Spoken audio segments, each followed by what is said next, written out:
24 news ગુજરાતમાં તમારું સ્વાગત છે। આજના મુખ્ય સમાચાર। ઓગળ તાલુકાના વેપારી મથક થરા શહેરમાં ડ્રોન કેમેરાથી પોલીસ પેટ્રોલિંગ અસામાજિક તત્વોમાં ફફડાટ। કાંકરેજ તાલુકાના ધારાસભ્ય અમૃતજી ઠાકોરે કરેલ સંકલન બેઠકમાં રજૂઆત કર્યા બાદ થરા પોલીસ એક્શન મોડમાં જોવા મળી। બનાસકાંઠા જિલ્લાના ઓગળ તાલુકાના વેપારી મથક થરા શહેરમાં કાયદોની વ્યવસ્થા જાળવવા થરા પોલીસ સ્ટેશન દ્વારા ડ્રોન કેમેરાની મદદથી વ્યાપક પેટ્રોલિંગ કરવામાં આવ્યું હતું। ખાસ કરીને શાળા કોલેજના સમય દરમિયાન બાઇક રેસિંગ, રોમિયોગીરી તથા સામાજિક પ્રવૃત્તિઓ પર અંકુશ લાવવા માટે શહેરના સંવેદનશીલ વિસ્તારમાં ડ્રોન મારફતે કડક નજર રાખવામાં આવી રહી છે। પ્રાપ્ત વિગતો મુજબ થરા શહેરના મુખ્ય માર્ગો, બજાર વિસ્તાર તેમજ શાળા કોલેજ નજીકના વિસ્તારોમાં ડ્રોન કેમેરા દ્વારા સતત મોનિટરિંગ કરવામાં આવ્યું।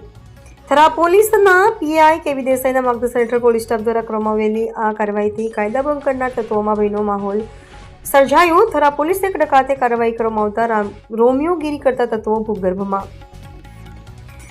ડ્રોન પેટ્રોલિંગના પગલે શહેરમાં અસામાજિક પ્રવૃત્તિઓ પર અંકુશ આવ્યો છે, જ્યારે વેપારીઓ તથા સ્થાનિક નાગરિકોમાં સુરક્ષાની લાગણી મજબૂત બની છે।